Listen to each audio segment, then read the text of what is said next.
start tonight's show by discussing the on-ice tragedy that occurred Saturday over in England's Elite Hockey League. Now, by now, most of you know that Adam Johnson died following an on-ice collision in which his neck was cut by a skate blade. Johnson, he was just 29 years old. He grew up in Minnesota and spent part of 2 years playing for the Pittsburgh Penguins organization. For the hockey world, it's been both shocking and heartbreaking. And over the past few days, we've seen the outpouring of love and grief on social media, as well as on the rinks, from his hometown to his former teams in Pittsburgh and in Ontario. It's a difficult story. I think a lot of us are crushed, confused, angered. I know this panel well. I know how much you guys love this sport. You want to see it be safe. You want to see it flourish. And I reached out to all of you, and Brett, we were texting Monday morning, and, you know, it struck me. You got back to me immediately, and you said this is something we have to talk about this week.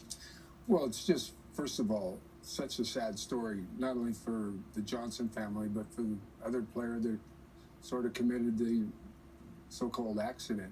But, you know, I have so much to say on the subject. You know, we go all the way back to when guys started wearing helmets, to when guys would come in wearing visors. And I remember the young guys in Edmonton, he'd come in, he'd be out on the ice without a visor on. I'd say, what are you doing? And he'd say, well, I want to make this team. No. You grew up your whole life with a visor on. Keep your visor on. And so here we are now. All these kids grew up, especially in Canada, wearing the neck guards. Why take it off? Keep the neck guards on. And I'm sure the Players Association and the Commissioner's Office, they're going to grandfather this in. And eventually we're going to see all kids coming into the league wearing neck guards to protect themselves. And the other side of it is, and I've said this for a long time, I can't tell you how many times I've sent jerseys to people who play university hockey, who've been accidentally hit from behind, they're paralyzed.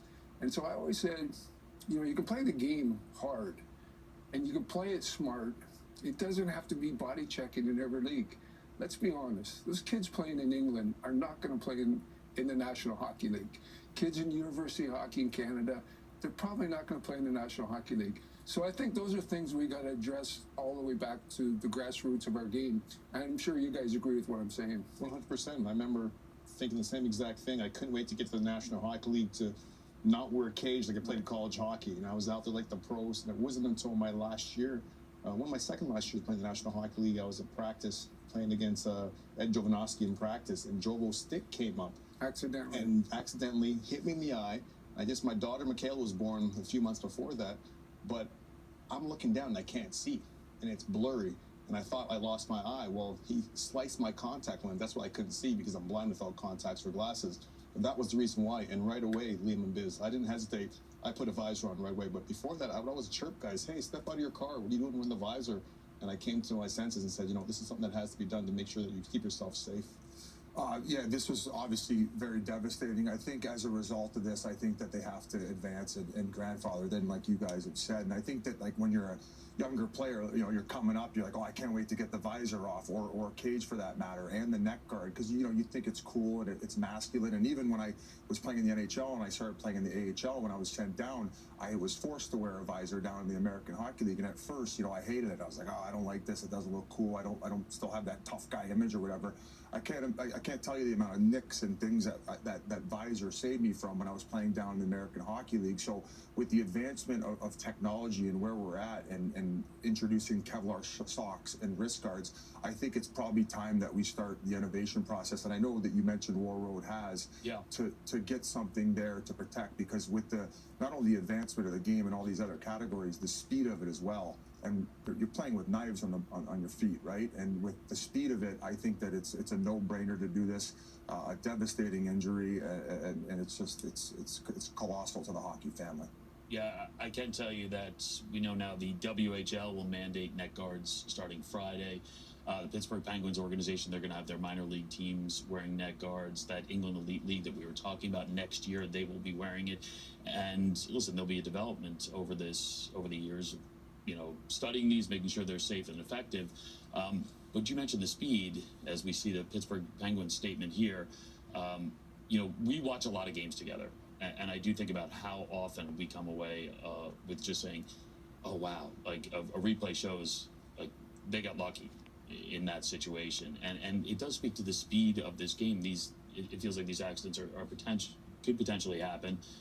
And Kevlar, as you mentioned, has maybe we don't see it as much because we see Kevlar on different parts of the body. So maybe we see superficial cuts. I never wore Kevlar socks until the Erik Karlsson situation happened, and right away I went to our trainer, and Stan Wilson with the Arizona Coyotes. He had them all for us, so I started wearing them at that point. And I think some people watching might say, well, that doesn't necessarily stop the cut, but what it does is it slows it down, because there is, pictures and videos out there where you can see where it is cut, but that to slow down that impact, could potentially save your Achilles or what it may be, and at least give the physicians or the doctors time to stop the bleeding if there is a cut. And sometimes it's going to save the players from themselves too. Like, good for the Pittsburgh Penguins.